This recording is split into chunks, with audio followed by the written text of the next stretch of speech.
ஓசன்னா பாடுவோம் இயேசுவின் தாசரே, உன்னதத்திலே தாவீது மைந்தனுக்கு ஓசன்னா.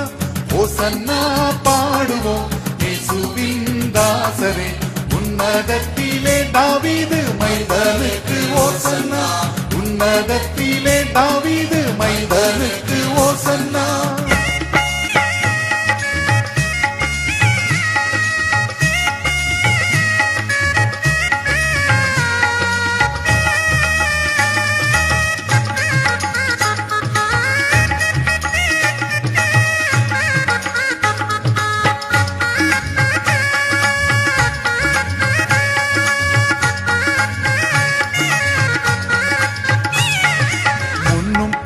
சாலேம் நகர் சின்ன பாலர் பாடினார், முன்னும் பின்னும் சாலேம் நகர் சின்ன பாலர் பாடினார். அன்று போல இன்றும் நாமும் அன்பாய் துதி பாடுவோம், அன்று போல இன்றும் நாமும் அன்பாய் துதி பாடுவோம். ஓசன்னா பாடுவோம் இயேசுவின் தாசரே, உன்னதத்திலே தாவீது மைந்தனுக்கு ஓசன்னா. உன்னதத்திலே தாவீது மைந்தனுக்கு ஓசன்னா.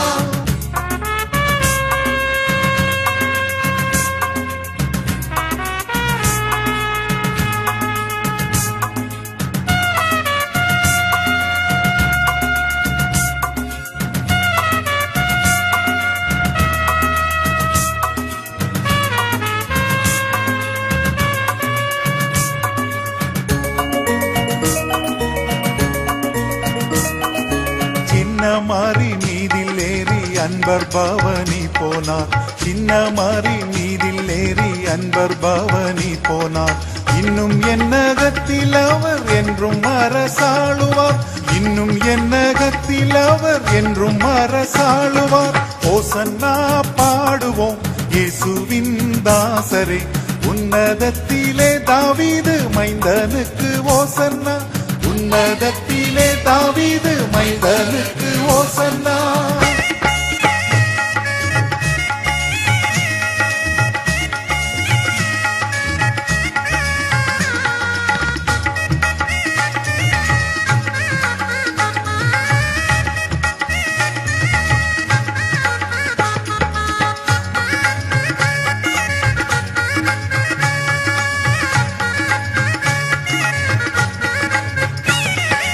பாவமதை போக்கவும் இப்பாவியை கை தூக்கவும், பாவமதை போக்கவும் இப்பாவியை கை தூக்கவும்.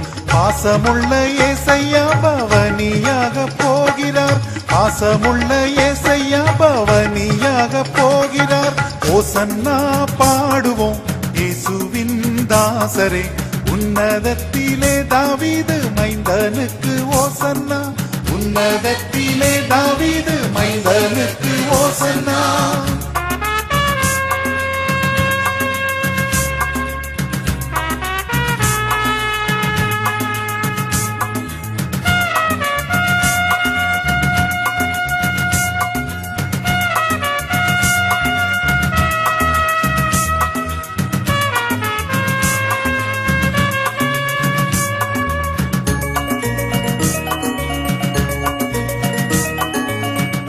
தோலை ஞாயிற்றில் நம் குரு பாதம் பணிவோம், தோலை ஞாயிற்றில் நம் குரு பாதம் பணிவோம்.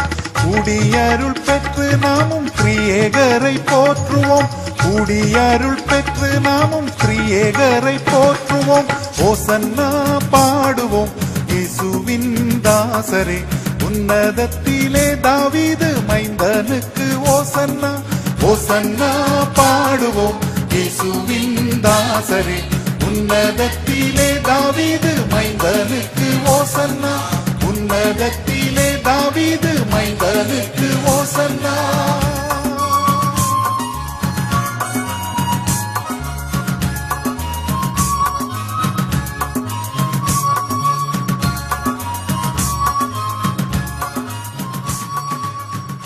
ஆண்டவருக்குள் பிரியமான எனது அருமை உடன் விசுவாசிகளே, ஆண்டவருடைய பிள்ளைகளே, உங்கள் அனைவரையும் நமது ஆண்டவரும் இரட்சகரும் மீட்பருமாகிய இயேசு கிறிஸ்துவின் ஈடுணையற்ற இனிய திருப்பெயரிலே அன்போடு கூட இந்த நாளிலே வாழ்த்தி ஆண்டவரின் அருளையும் ஆசையையும் அன்போடு கூட வழங்குகின்றேன்.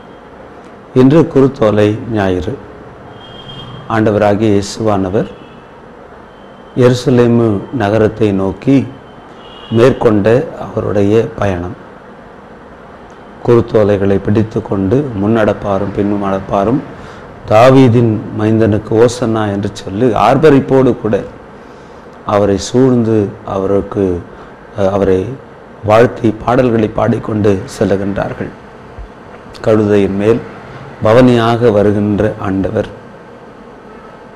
இப்படி பலவிதமான காட்சிகள் நிறைந்த ஒரு நாளாக, ஒரு ஆர்ப்பரிப்பு நிறைந்த ஒரு நாளாக, மகிழ்ச்சி பெருக்கெடுப்பு நிறைந்த ஒரு நாளாக, திரளான மக்கள் கூட்டத்தினருக்கு நடுவிலே ஆண்டவர் திக்குமுக்காடி பவனியாக செல்லுகின்ற ஒரு நாளாக இந்த நாள் அமைந்திருக்கின்றது. இந்த நாள் நமக்கு பல செய்திகளை கொடுக்கின்றது. பழைய ஏற்பாட்டின் தீர்க்கதரிசி சகரியா 9ஆம் அதிகாரத்திலே ஆண்டவராகிய இயேசுவானுடைய பவனிக்கு பயன்படுத்தப்பட்ட கழுதையை குறித்து அவர் முன் அறிவிக்கின்றதை நாம் பார்க்கின்றோம். இயேசுவானவருடைய அந்த பவனி கழுதையின் மேலும், மகள் சீயோனிடம் சொல், இதோ உன் அரசர் உன்னிடம் வருகிறார், அவர் எளிமையுடையவர், கழுதையின் மேல் ஏறி வருகின்றார், கழுதை குட்டியாகிய மரியின் மேல் அமர்ந்து வருகிறார் என்று சொல்லப்பட்ட இறைவாக்கின் நிறைவேற்றமாக இது அமைந்திருக்கின்றது. ஒரு அரசர் வருகின்றார். அந்த அரசர் கழுதையின் மேல் வருகின்றார். பொதுவாக அரசர்கள் குதிரையின் மேல் வருவார்கள், தம்முடைய அதிகாரத்தை அவர்கள் காண்பிப்பதற்காக. அந்த குதிரையின் மேல் வரும் பொழுதே, அதை பார்க்கும் பொழுது மக்கள் அச்சமடைவார்கள்.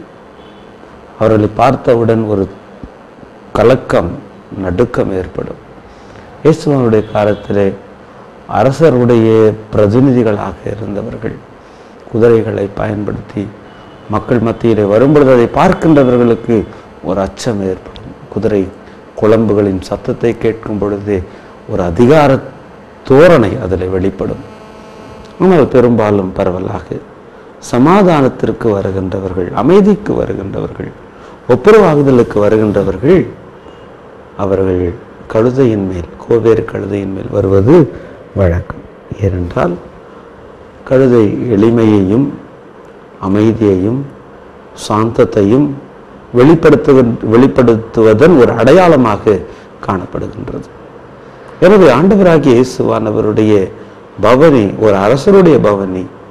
ஆனால் இந்த அரசர் அதிகாரம் செலுத்துகின்ற, அடக்குமுறைகளை கட்டவிழ்த்து விடுகின்ற ஒரு அரசர் அல்ல.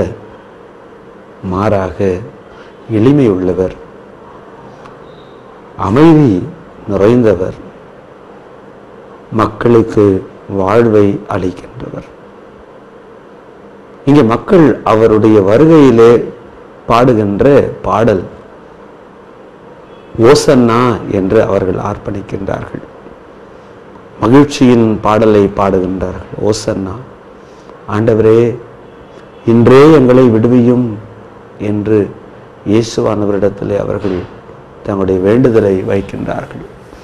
ஆண்டவரே இன்றே எங்களை விடுவியும். ரோம பேரரசின் ஆட்சியினாலும் அதிகாரத்தினாலும் அடக்குமுறையினாலும் நொந்து சோர்ந்து போயிருக்கின்ற பாமர மக்கள், கலிலேயாவிலிருந்து, பின்தங்கிய பகுதியாகிய கலிலேயாவிலிருந்து தாழ்த்தப்பட்ட மக்கள், புறக்கணிக்கப்பட்ட மக்கள் என்று கருதப்படுகின்ற கலிலேயா பகுதியிலிருந்து இயேசுவோடு கூட வந்த மக்கள், அவர் இந்த பவனியிலே சென்ற பொழுது அவரை பார்த்து எங்களை விடுவியும் என்று அவர்கள் ஒலிக்கின்றார்கள், கூச்சல் எடுக்கின்றார்கள், அவர்கள் கூக்குரல் இடுகின்றார்கள். கிறிஸ்துவுக்குள் அன்பானவர்களே, ஆண்டவருடைய பவனி ஏழை எளிய மக்கள், அவர்கள் தங்களுடைய விடுதலையை இவரிடத்திலிருந்து எதிர்பார்க்கின்ற ஒன்றாக காணப்பட்டது. இந்த அரசர் ஒரு எளிய இடத்திலிருந்து வருகின்றவர்.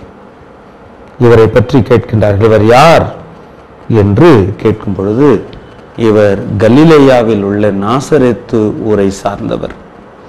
யோவான் 1 அதிகாரம் 46 நாம் பார்க்கிறோம், நாசரேத்திலிருந்து நன்மை வரக்கூடுமோ?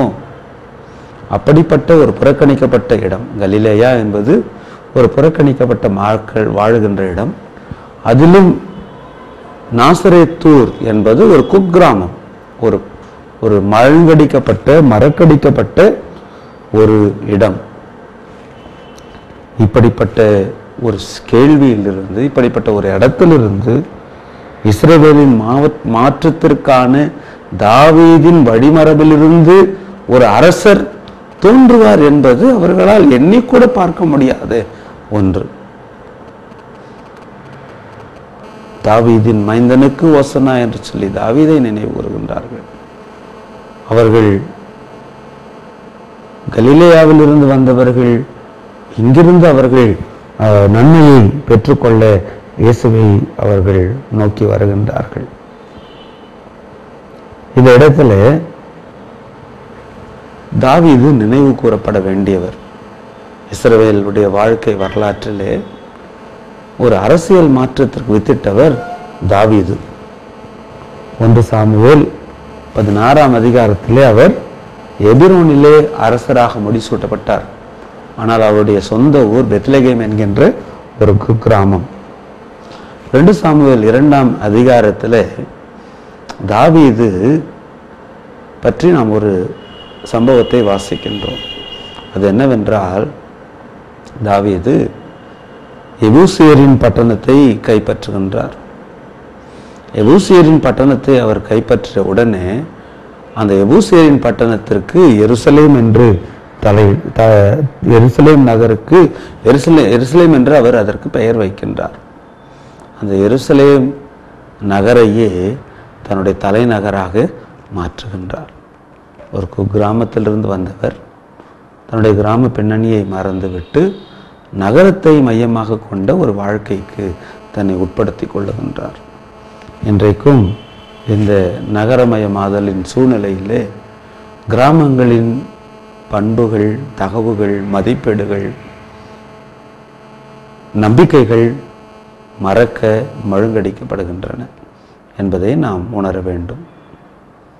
இன்றைக்கும் நம்முடைய கிராமங்களில் விசுவாசத்திற்கான அம்சங்கள், சாத்தியக்கூறுகள் அதிக அளவில் விரவி கிடக்கின்றன, மலிந்து கிடக்கின்றன.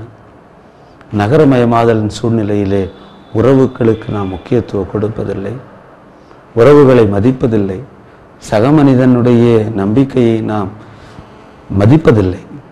ஆனால் கிராமங்களிலே கூட்டு வாழ்க்கை, உடன் மக்களுடைய உறவு, இவைகள் அதிகமாக வலியுறுத்தம் பெறுகின்றன. இப்படிப்பட்ட ஒரு சூழ்நிலையிலே நாம் வாழும்படியாக அழைப்பு பெற்றிருக்கின்றோம். எனவே இந்த நேரத்தில் தாவீதினுடைய இந்த செயல்பாடும், ஆண்டவராகிய இயேசுவானவர் கலிலேயாவை சார்ந்த மக்களோடு கூட எருசலேமுக்குள் நுழைவதும் ஒரு புதிய காட்சியை நமக்கு கொடுக்கின்றது. நகர்கள் கிராமங்களிலிருந்து கற்றுக்கொள்ள நமக்கு ஒரு அறைகூவல் விடுக்கப்படுகின்றது. ஆண்டவராகிய இயேசுவானவருடைய இந்த பயணம், எருசலேம் பயணம், தாவீதையும் அவருடைய அரசாட்சியையும் நினைவுபடுத்துகின்றது.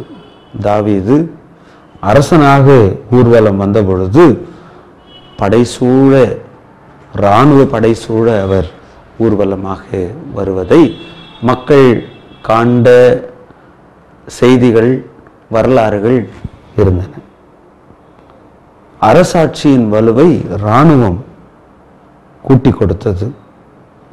ஒரு அரசாங்கத்தினுடைய வலு, அதனுடைய வலிமை, அதனுடைய இராணுவ பலத்தை வைத்து கணிக்கப்படுவது உண்டு. ஆனால் இங்கே ஆண்டவராகிய இயேசுவானவர் ஒரு அரசராக வருகின்றார். ஆனால் இராணுவம் புடைசூழ அல்ல, சாதாரண மக்கள், கலிலேயாவை பகுதியை சேர்ந்த மக்கள், வலிமை இழந்த மக்கள், வாழ்விழந்த மக்கள், நம்பிக்கைக்காக ஏங்குகின்ற மக்கள், பொதுமக்கள், அவர்களும் இயேசுவானவருடைய சீடர்களும் அதிலும் குறிப்பாக குழந்தைகள் பாலகர் வாயிலிருந்து புகழ் உண்டாக பண்ணுவேன் என்று. இது ஒரு வித்தியாசமான காட்சி. சாதாரண மக்கள், இயேசுவின் சீடர்கள், அவர்களிடம் தெரிவு செய்யப்பட்ட இயேசுவின் சீடர்கள், குழந்தைகள், இவர்கள் இயேசுவை புடைசூழ வந்து தாவீதின் மகனுக்கு ஓசன்னா என்று சொல்லி பாடலை பாடுகின்றார்கள். அரசர்களுடைய பகட்டுத்தன்மை, மக்களுடைய வரிப்பணத்தினால் வருகின்ற அந்த உடைகள், பலங்கள், அவருடைய பயண முறைகள், இவைகள் எப்பொழுதும் அவர்களை மக்களிலிருந்து அந்நியப்படுத்தும்.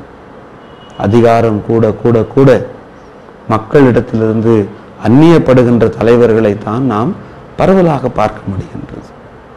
எனக்கு அதிகாரம் வரும் பொழுது என்னுடைய வாழ்க்கை முறை மாறிவிடுகின்றது. என்னுடைய வசதிகள் கூடி வருகின்றன, பெருகி விடுகின்றன. என்னுடைய வசதிகள் கூட கூட சாதாரண சாமானிய மக்கள், அவர்களிலிருந்து நான் அந்நியப்படுகின்றன. அவர்கள் என்னிலிருந்து தூரமாக அவர்கள் சென்று விடுகின்றார்கள். எனவே அதிகார அமைப்பினுடைய குவியல் மக்களை விட்டு தலைவர்களை அந்நியப்படுத்தும். ஆனால் இயேசுவானவருடைய அரசியல் அணுகுமுறை, அவர் அரசராக பார்க்கப்படுகின்றார். ஆனால் அவரை கண்டுகொண்டு அவரோடு கூட செல்லுகின்றவர்கள் சாமானிய மக்கள். அவர்களுடைய தழைகளை அவர்கள் கொடுக்கின்ற வரவேற்பை சிகப்பு கம்பள வரவேற்பாக இயேசுவானவர் ஏற்றுக்கொள்ளுகின்றார். தன்னுடைய மேலாடையை கழற்றி அவருக்கு விரிக்கின்றார்கள். அவர் அதை தனக்கு ஒரு சிகப்பு கம்பள வரவேற்பாக ஏற்றுக்கொள்ளுகின்றார். எனவே ஆண்டவராகிய இயேசுவானவர் மக்களிடத்திலிருந்து கிடைத்த ஒரு அங்கீகாரத்தை அவர் ஏற்றுக்கொள்ளுகின்றார். இந்த அரசர் அதிகார அந்தஸ்து, பகட்டுத்தனமான வாழ்க்கை, இவைகளால் மக்களிலிருந்து தன்னை பிரித்து கொள்ளுகின்ற அரசர் அல்ல. மாறாக மக்களோடு கூட தன்னை அடையாளப்படுத்திக் கொள்ளுகின்ற, இவரிலே தங்களுக்கு விடுதலை உண்டு, வாழ்வு உண்டு, ரட்சிப்பு உண்டு, இன்றைய எங்களை விடுவித்தருளும் என்று இவரிடத்திலே கேட்க முடியும் என்ற நம்பிக்கையை கொடுக்கின்ற ஒரு அரசனாக இயேசுவானவர் காணப்படுகின்றார். இந்த சம்பவத்தை தொடர்ந்து இயேசுவானவர் தேவாலயத்திற்குள்ளே செல்லுகின்றார். இந்த தேவாலயத்திற்குள்ளே செல்லும் பொழுது அங்கே அவர் பார்க்கின்ற காட்சி அவரை அசைக்கின்றது. அவருடைய வைராக்கியத்தை தூண்டுகின்றது. ஆண்டவர் அங்கே ஒரு வன்முறையிலே ஈடுபடுவதாக நாம் பார்க்கின்றோம். அப்படி என்றால் ஆண்டவர் சவுக்கை உண்டு பண்ணுவது, காசுக்காரருடைய மேசைகளை கவிழ்த்து போடுவது, புறா விற்கின்றவர்களை ஆலயத்திலிருந்து வெளியே துரத்துவது, இப்படி வன்முறை வடிவிலே ஆண்டவர் செயல்படுவது மிகுந்த விமர்சனத்துக்கு உள்ளாகின்றது. ஆண்டவரிடத்தில் கேட்கின்றார்கள், எந்த அதிகாரத்தினால் நீர் இவற்றை செய்கின்றீர் என்ற கேள்வி எழுப்பப்படுகின்றது.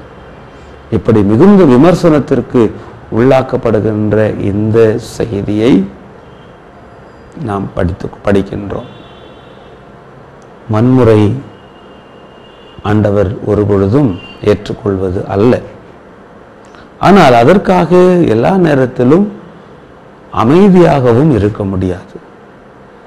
இயேசுவானவருடைய இந்த வன்முறை செயல் அது இயல்பாக வெளிப்படுகின்ற ஒரு அநீதிக்கு எதிரான ஒரு உணர்ச்சி வெளிப்பாடு.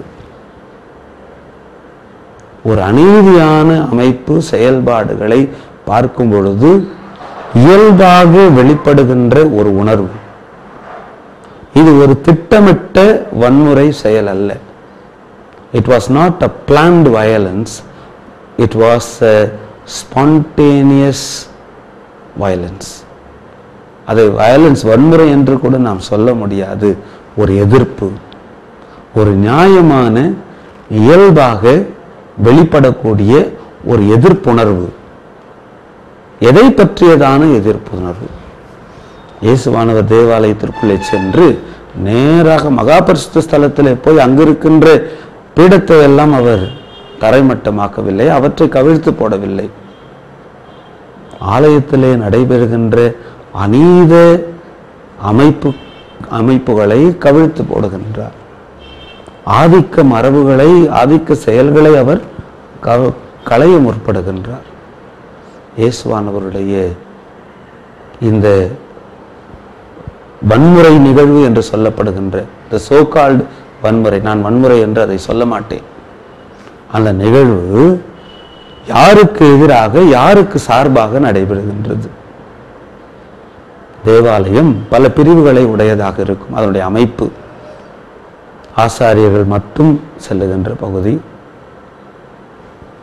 யூத ஆண் மக்கள் மாத்திரம் தொழுகைக்காக வந்து கூடுகின்ற பகுதி, பெண்கள் சிறுவர்கள் கூடுகின்ற பகுதி, புறையினத்தவர் வாழுகின்ற பகுதி, வந்து கூடுகின்ற பகுதி.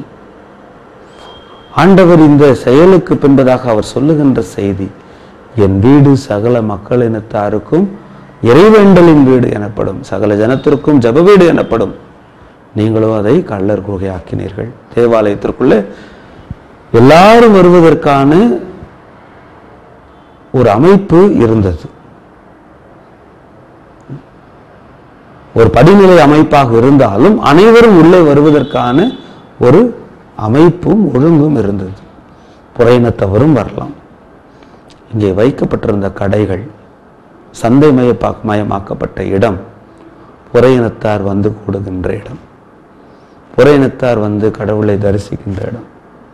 எனவே இப்படிப்பட்ட ஒரு சந்தையை அமைப்பதன் மூலமாக, ஒரு கடைகளை அமைப்பதன் மூலமாக புறையினத்தவர்கள் வரக்கூடாதபடிக்கு அவர்கள் விலக்கப்பட்டார்கள், வெளியேற்றப்பட்டார்கள்.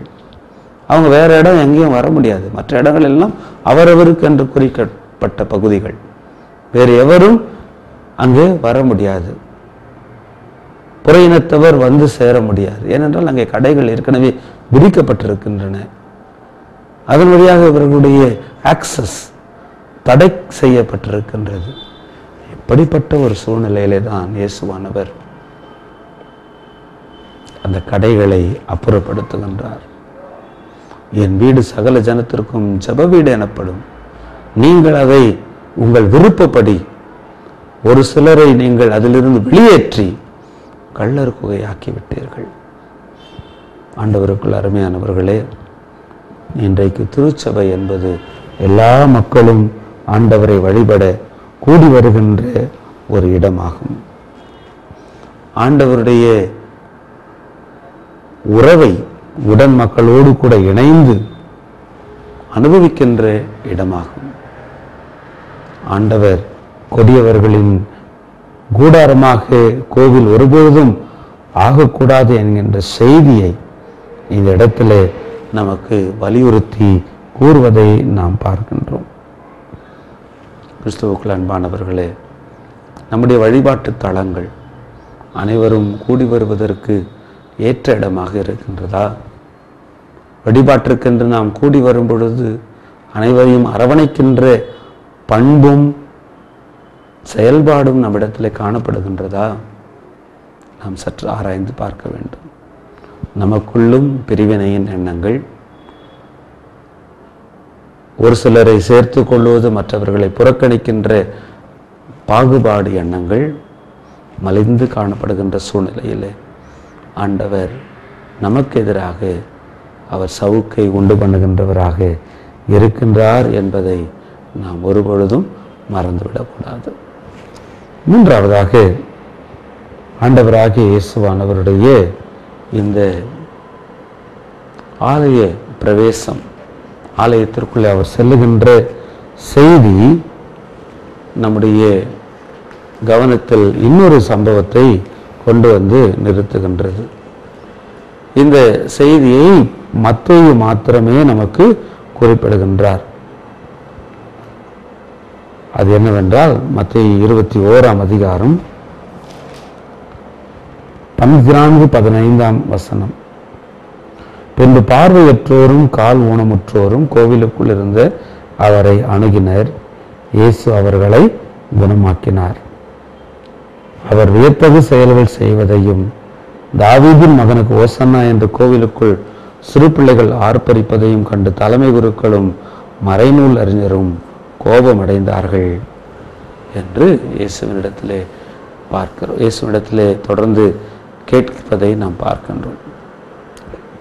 பார்வையற்றவர்களும் முடக்குவாதமற்றவர்களும் அவரிடத்திலே வந்தார்கள். அவர் சுகமாக்கினார்.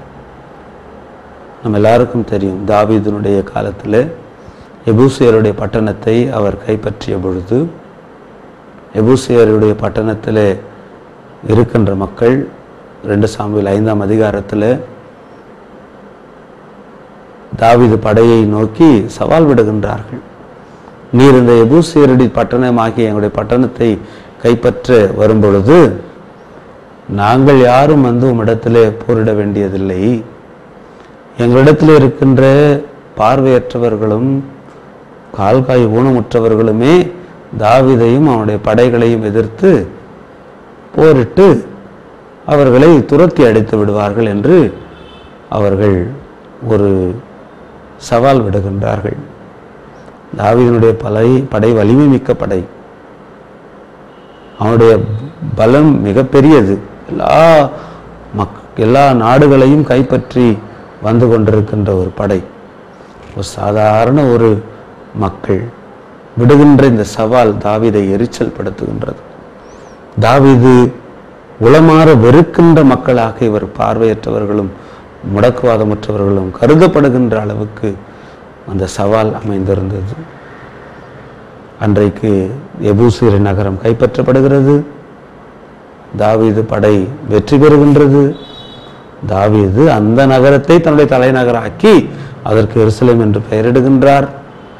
அன்றைக்கு ஒரு சட்டம் எழுதப்படுகின்றது. என்ன சட்டம்னாக்கா, தாவீது உளரமாற வெறுக்கின்ற குருடரும் சப்பானிகளும் வீட்டிற்குள் வரலாகாது. அவர்களை இந்த வீட்டிலிருந்து அந்நியப்படுத்துகின்றார்கள், அப்புறப்படுத்துகின்றார்கள். அவர்கள் உள்ளே வரலாகாது என்று சொல்லி சட்டம் பிரகடனப்படுத்தப்படுகிறது. இப்படிப்பட்ட ஒரு பின்னணியிலே தான் இங்கே ஆண்டவர் ஆலயத்திற்குள்ளே வரும் பொழுது இயேசுவோடு கூட முதலாக பார்வையற்றவரும் சப்பானிகளும் ஆலயத்திற்குள் வருகின்றார்கள். இயேசுவானவர் அவர்களுக்கு சுகத்தை கொடுக்கின்றார். ஆண்டவருக்குள் அருமையானவர்களே, எவரையும் புறக்கணிப்பது அல்ல ஆண்டவருடைய திருப்பணியின் திட்டம். அனைவரையும் அரவணைப்பது தான் அவருடைய திருப்பணியின் நோக்கம். குருடரும் சப்பானியரும் தாவீதினால் வெறுக்கப்பட்டு அவர்கள் புறம்பாக்கப்பட்டார்கள். ஆனால் தாவீதின் மைந்தனாகிய இயேசு கிறிஸ்துவின் மூலமாக அவர்கள் ஆலயத்திற்குள் கூட்டிச் சேர்க்கப்பட்டார்கள். இது இன்றைக்கு இந்த குருத்தோலை ஞாயிறு அன்று இயேசுவானவருடைய இந்த வெற்றி பவனியிலே நிகழ்ந்த ஒரு நிகழ்ச்சி.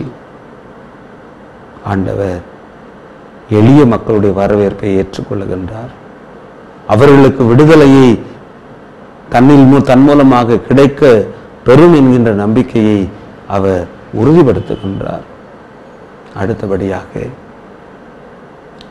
எளிய சூழ்நிலையிலிருந்து, கிராமத்திலிருந்து ஆண்டவர் மையத்திற்கு, ஆண்டவர் கிராமத்திலிருந்து ஒரு எளிய சூழ்நிலையிலிருந்து மீட்பை கொண்டு வர முடியும் என்கின்ற செய்தியை கொடுக்கின்றார்.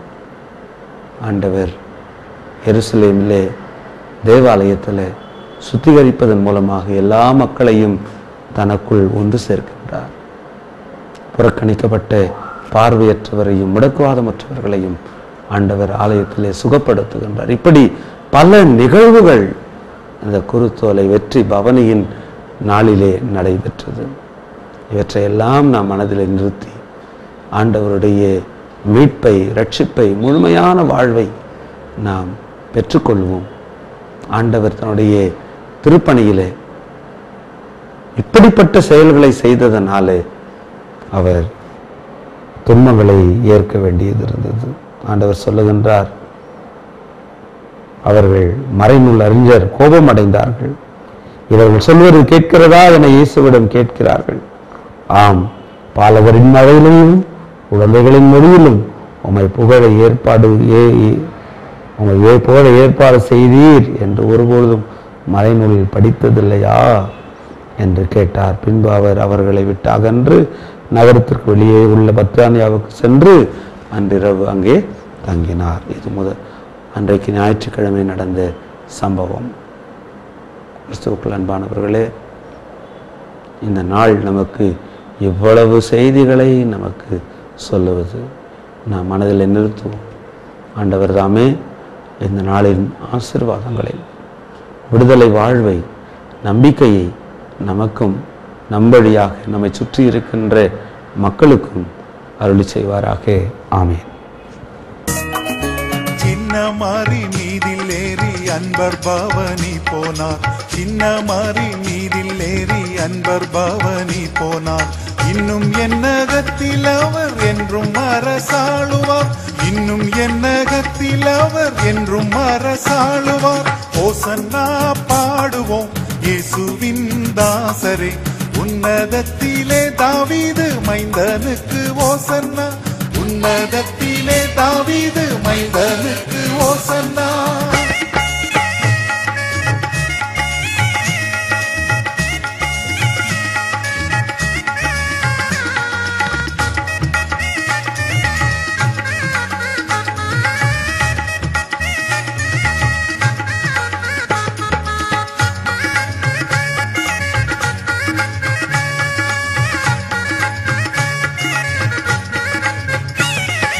பாவமதை போக்கவும் இப்பாவியை கை தூக்கவும்.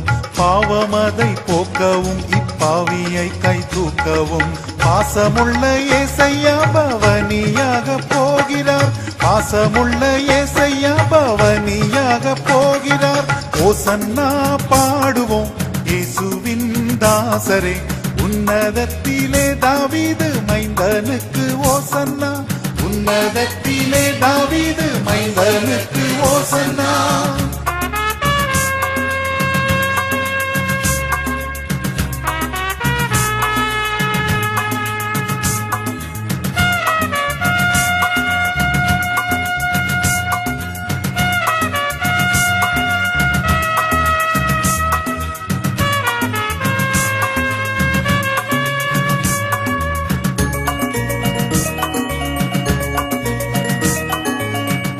தோலை ஞாயிற்றில் நம் குரு பாதம் பணிவோம். தோலை ஞாயிற்றில் நம் குரு பாதம் பணிவோம்.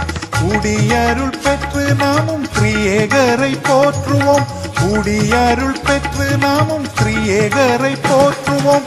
ஓசன்னா பாடுவோம் இயேசுவின் தாசரே, உன்னதத்திலே தாவீது மைந்தனுக்கு ஓசன்னா. ஓசன்னா பாடுவோம் இயேசுவின் தாசரே, உன்னதத்திலே தாவீது மைந்தனுக்கு ஓசன்னா. உன்னதத்திலே தாவீது மைந்தனுக்கு